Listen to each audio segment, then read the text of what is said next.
Assalamualaikum warahmatullahi wabarakatuh. Perkenalkan, nama saya Muhammad Hafiz dari Prodi Manajemen. Di sini saya akan mempresentasikan pengaruh literasi keuangan X1 dan perilaku keuangan X2 terhadap keputusan investasi generasi Z. Uji validitas. Uji validitas X1 literasi keuangan. Berdasarkan tabel koreksi di atas, pengujian dilakukan pada 5 item atau indikator dari variabel X1, X1.1 hingga X1.5 dengan jumlah sampel yang sebanyak 44 responden. Pengujian ini bertujuan untuk melihat tingkat keterhubungan dan signifikasi antindikator dalam variabel tersebut. Hasil analisis menunjukkan bahwa seluruh item indikator X1 sampai X1.5 memiliki hubungan positif yang signifikan satu sama lain. Nilai signifikasi SIG.2 celet pada semua pasangan indikator berada di bawah 0,005, bahkan seluruhnya 0,005 dengan mayoritas bernilai 0,00, yang berarti hubungan antar indikator terbukti signifikan secara statistik pada tingkat signifikasi 1%, A sama dengan 0,01. Dilihat dari kekuatan hubungannya, nilai koefisiensi korelasi person antar indikator berada pada rentang 0,418 hingga 0,704. Korelasi terkuat ditemukan pada hubungan antara X1.4 dan X1.5. R sama dengan 0,704. Sedangkan korelasi dengan tingkat sedang paling rendah berada pada hubungan antar X1.3 dan X1.4. R sama dengan 0,418. Dengan demikian, dapat disimpulkan bahwa seluruh item pernyataan atau indikator pada variabel X1 ini saling berhubungan secara erat, konsisten, dan valid untuk mengukur variabel yang diteliti. Uji validitas X2 perilaku keuangan. Berdasarkan tabel matriks korelasi di atas, pengujian dilakukan pada 5 item atau indikator dari variabel X2 perilaku keuangan X2.1 hingga X2.5 dengan jumlah sampel N sebanyak 44 responden. Pengujian ini bertujuan untuk menganalisis hubungan dan tingkat signifikansi antar indikator penyusunan variabel tersebut.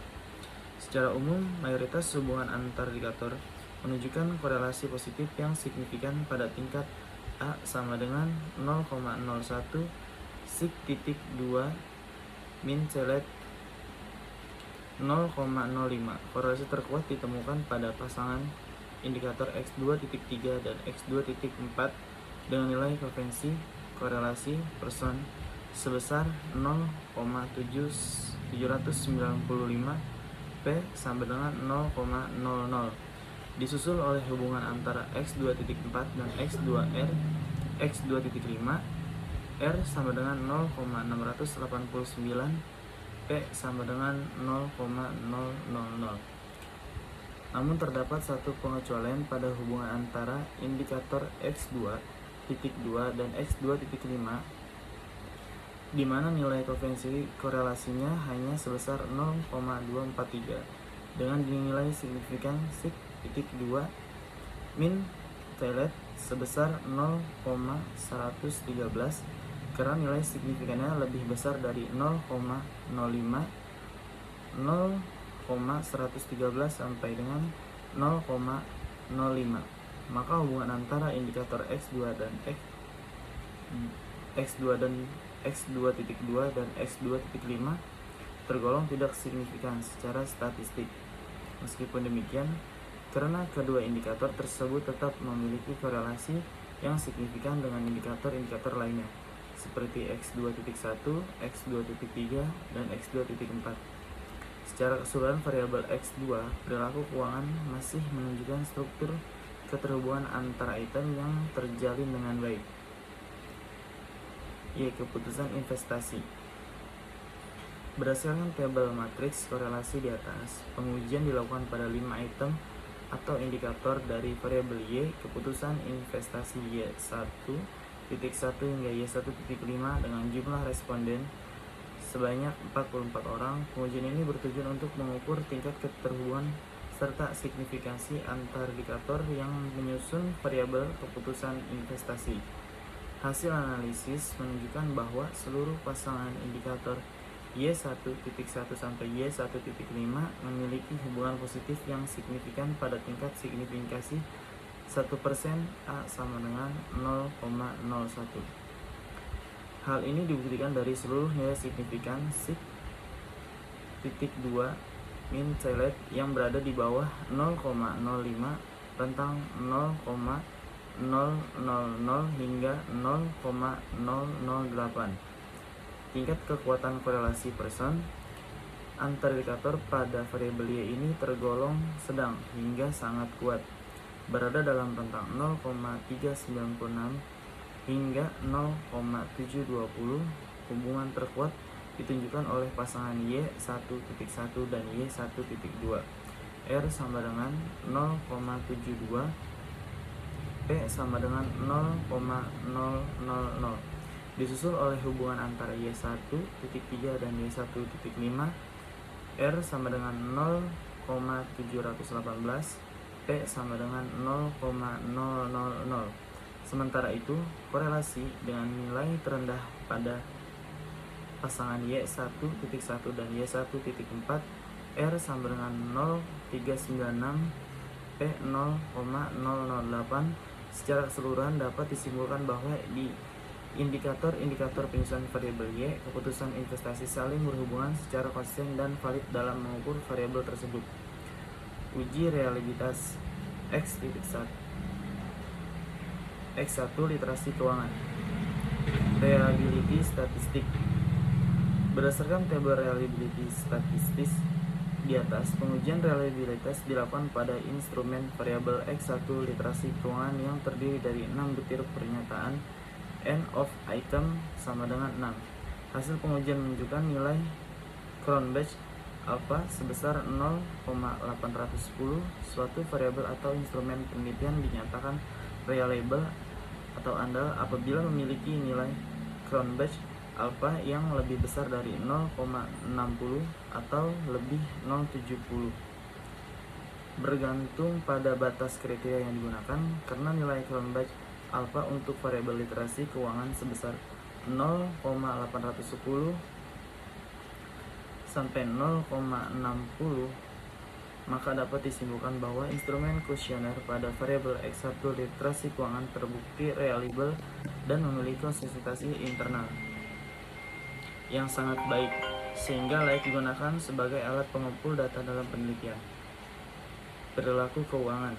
Berdasarkan tabel reliability statistik di atas, pengujian reliabilitas dilakukan terhadap kuesioner variabel X2 perilaku keuangan yang terdiri dari 6 butir pernyataan N of item sama dengan 6. Hasil pengujian menunjukkan bahwa nilai Cronbach alpha yang diperoleh adalah sebesar 0,805.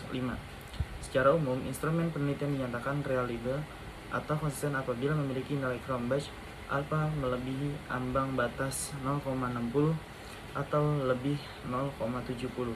Oleh karena nilai Cronbach alpha variabel perilaku keuangan sebesar 0,805 lebih 0,60, dapat disimpulkan bahwa instrumen pengukur variabel X2 perilaku keuangan terbukti reliable dan memiliki tingkat konsistensi internal yang sangat baik, sehingga layak digunakan untuk analisis data penelitian lebih lanjut. Keputusan investasi. Berdasarkan tabel reliability statistik di atas, pengujian reliabilitas dilakukan terhadap kuesioner variabel Y keputusan investasi yang terdiri dari 6 butir pernyataan N of item sama dengan 6. Hasil pengujian menunjukkan bahwa nilai Cronbach alpha yang diperoleh adalah sebesar 0,810. Suatu instrumen penelitian dinyatakan reliable atau andal apabila memiliki nilai Cronbach alpha yang lebih besar dari standar kriteria 0,60 atau lebih 0,70. Oleh karena nilai Cronbach alpha untuk variabel keputusan investasi sebesar 0,810 lebih 0,60, maka dapat disimpulkan bahwa kuesioner variabel Y keputusan investasi terbukti reliable dan memiliki konsistensi internal yang sangat baik, sehingga sangat layak digunakan sebagai instrumen pengumpulan data dalam penelitian ini. Uji asumsi klasik. 1. Uji normalitas. Berdasarkan grafik histogram regression standardizer residual di atas, pengujian normalitas dilakukan secara visual untuk menguji apakah nilai residual dari model regresi berdistribusi normal atau tidak. Ketentuan pengambilan keputusan dengan metode grafik histogram adalah apabila garis kurva membentuk lonceng yang simetris, cenderung tidak mirip ke kiri maupun ke kanan, dan batang-batang histogram mengikuti pola kurva normal tersebut, maka data residual dapat dinyatakan berdistribusi normal. Dari grafik yang ditampilkan, terlihat bahwa garis kurva membentuk pola lonceng yang cembung dan relatif simetris di tengah, dengan titik puncak berada di sekitar nilai residual 0. Selain itu, sebesar batang histogram sebagai besar berada di dalam area kurva dan tidak menumpuk secara ekstrim pada salah satu sisi, baik di kiri maupun di kanan. Dengan demikian, dapat disimpulkan bahwa data residual dalam model regresi ini berdistribusi normal, sehingga asumsi normalitas telah terpenuhi dan model regresi layak digunakan untuk analisis data lebih lanjut.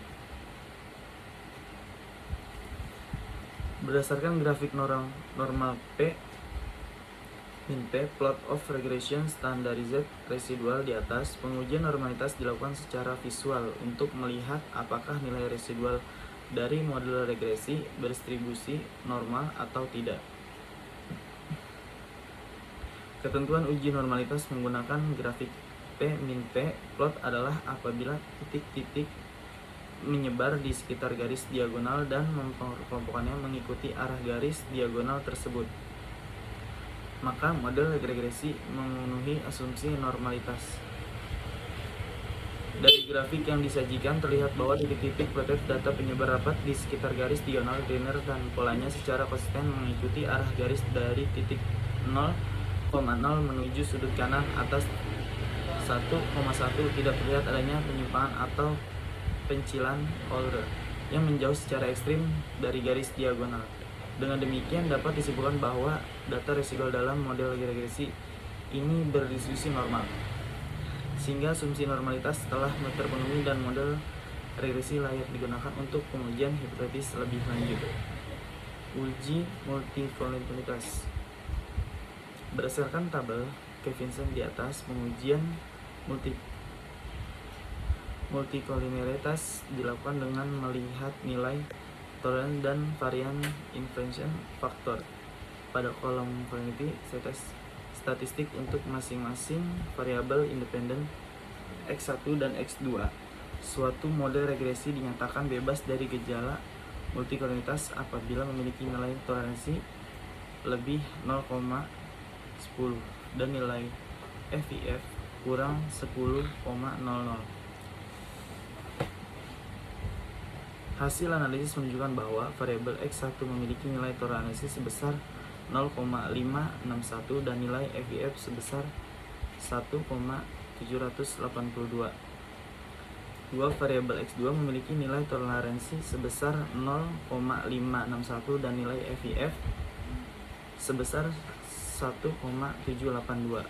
Oleh karena nilai toleransi kedua variabel independen lebih besar dari 0,10, 0,561 lebih 0,10 dan nilai FIF keduanya jauh di bawah 10,00. 1,782 kurang 10,00, maka dapat disimpulkan bahwa tidak terjadi gejala multikolinialitas antara variabel X1 dan X2. Dengan demikian, model regresi ini memenuhi syarat asumsi klasik dan layak digunakan untuk analisis lebih lanjut. Uji heteroditas. Berdasarkan grafik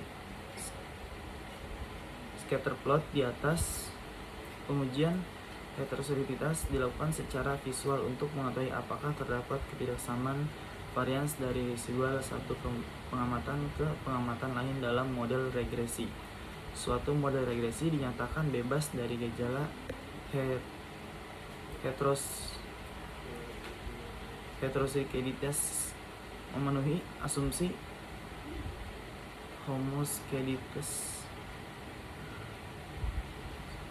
homoskedeitas apabila titik-titik dan penyebar secara acak di atas dan di bawah angka 0, pada sumbu Y, serta tidak membentuk pola tertentu yang teratur seperti melebar, menyempit, atau bergelombang. Dari grafik yang disajikan terlihat bahwa titik-titik kualitas data menyebar secara acak di sekitar angka 0 pada sumbu regression tangent residual. Selain itu, penyebaran titik-titik tersebut tidak membentuk pola geometris tertentu yang jelas atau teratur. Dengan demikian dapat disimpulkan bahwa tidak terjadi gejala heteroskedeitas pada model regresi ini, sehingga asumsi homoskedeitas telah terpenuhi dan model regresi layak digunakan untuk analisis data lebih lanjut. Uji regresi linear berganda. Berdasarkan tabel koefisien di atas, diperoleh persamaan regresi linear berganda sebagai berikut. Y sama dengan 2,992 plus 0,518 X1 plus 0,334 X2. Nilai konstan sebesar 2,992 menunjukkan bahwa jika variabel X1 dan X2 bernilai konstan atau 0, maka variabel dependen Y diperkirakan sebesar 2,992 unit. Koefisien regresi untuk variabel X1 bernilai positif sebesar 0,518, yang berarti bahwa setiap kenaikan suatu satuan pada variabel X1 akan meningkatkan variabel Y sebesar 0,518 unit dengan asumsi variabel X2 bernilai tetap. Demikian pula untuk variabel X2, nilai koefisien regresi bernilai positif sebesar 0,334 menunjukkan bahwa setiap kenaikan satu satuan pada variabel X2 akan meningkatkan nilai Y sebesar 0,334 unit dengan asumsi variabel X1 bernilai tetap. Selanjutnya, hasil uji parsial digunakan untuk menguji pengaruh masing-masing variabel independen terhadap variabel dependen. 1. Pengaruh X1 terhadap Y.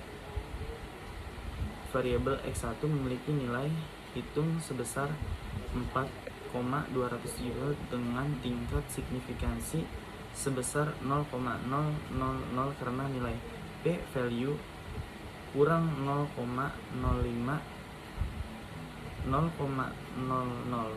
kurang 0,05, maka dapat disimpulkan bahwa variabel X1 berpengaruh positif dan signifikan secara parsial terhadap variabel Y. Pengaruh X2 terhadap Y. Variabel X2 memiliki nilai hitung sebesar 2,808 dengan tingkat signifikansi sebesar 0,008 karena nilai P mean value kurang 0,008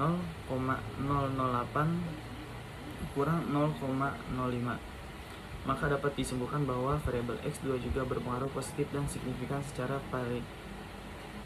parsial terhadap variabel Y. Sekian dari saya. Wassalamualaikum warahmatullahi wabarakatuh.